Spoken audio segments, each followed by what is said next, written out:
Bugun nafaqat Samarqand shahridagi Universitet xiyobonida Talaba Expo 2025 kasb ko'rgazmasi o'z ishini boshladi. Ayni daqiqalarda muxbirimiz Dilnoza Berdiyeva jarayonlardan xabar berishga shay turibdi. Dilnoza, marhamat.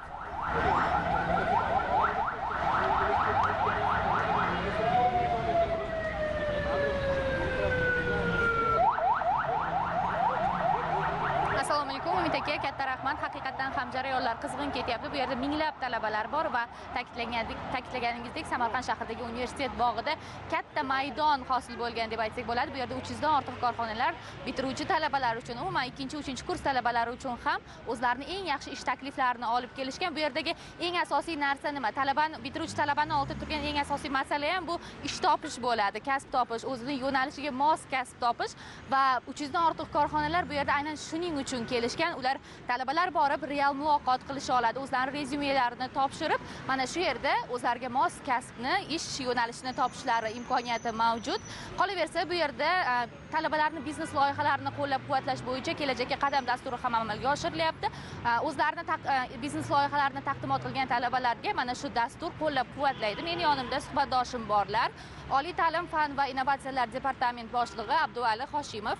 Abduvali aka, bugun o'zi talabalarni ish bilan ta'minlash jarayonlari qanday ketyapti-yu, bu Talaba Expo ko'rgazmasining ahamiyati qanaqa bunda? Avvalambor assalomu alaykum. Xabaringiz bor. Mana yil boshida prezidentimiz yoshlar bilan uchrashdi fevral oyida. Bundan keyin o'sha oliy ta'lim muassasalarida talabalarning ta'lim olishiga bugungi kungacha e'tibor juda yuqori bo'lgan bo'lsa, endi bundan keyin ularni ish bilan band qilish masalasiga alohida e'tibor qaratilib, prezidentimiz qarorlari qabul qilindi. 61-sonli.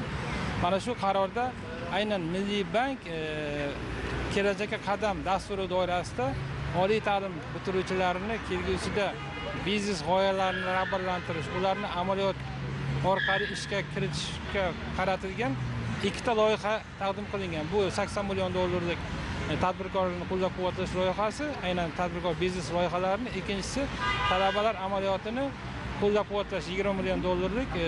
Bugun mana shu Samarqand shahrida aynan universitet xiyobonida o'tkazilayotgan ko'rgazma bu ikkinchi ko'rgazmamiz. Bundan oldin Toshkent shahri va Toshkent viloyatida uchun Toshkent shahrida o'tkazilgan edi may oyida.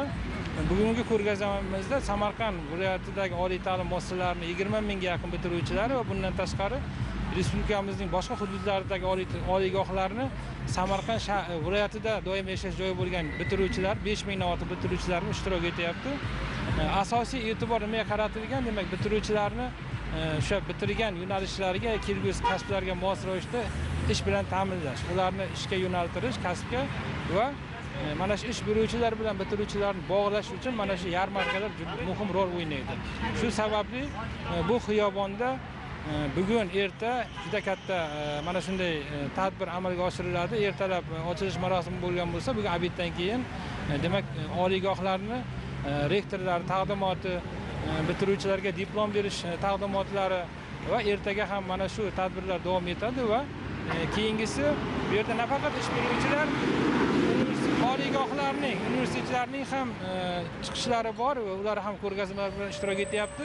Ya'ni bu qismi abituriyentlar uchun alohida blok bo'lgan va abituriyentlar Samarqand viloyatidagi oliygohlarda qanaqa yo'nalishlar bor, ular qanaqa imkoniyatlar bor, shu haqida ma'lumot oladi. Shuni alohida aytib o'tishim kerakki, oxirgi yillarda davlatimiz rahbari tomonidan oliy ta'limga berilgan imkoniyatlar, yaratib berilgan sharoitlar va e'tibor oliygohlarimiz nafaqat respublikada, xalqaro darajada ham o'rnini oshirdi. Bunga yaqqol misol mana Samarqand davlat universiteti o'sha quyish reytingida o'rin egalladi. Samarqand davlat tibbiyot universiteti xalqaro akkreditatsiyadan o'tkazildi. Mana shunday natijalarning barchasi bitiruvchilarning diplomini o'zini kuchayishiga sababchi bo'ladi. Ma'lumotlar uchun katta rahmat. Haqiqatan ham suhbatdoshim ta'kidlaganlaridek, bu yerda har bir talaba o'zining mutaxassisligi bo'yicha ishga yo'naltiriladi. Bir narsa aytib o'tishimiz kerak. Bugun respublika bo'yicha 230 ming talaba bitiruvchi talaba hisoblanadi va ulardan 23 ming nafari aynan samarqandlik talabalar.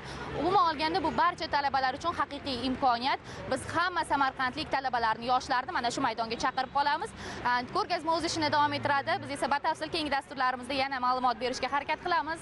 Bizda hozircha shular. Katta rahmat Umid aka. Rahmat. Samarqand shahrida o'tkazilayotgan kasb ko'rgazmasidan hamkasbim Dilnoza Berdiyeva jonli efir orqali biz bilan bog'landi. Dasturimiz davom etadi.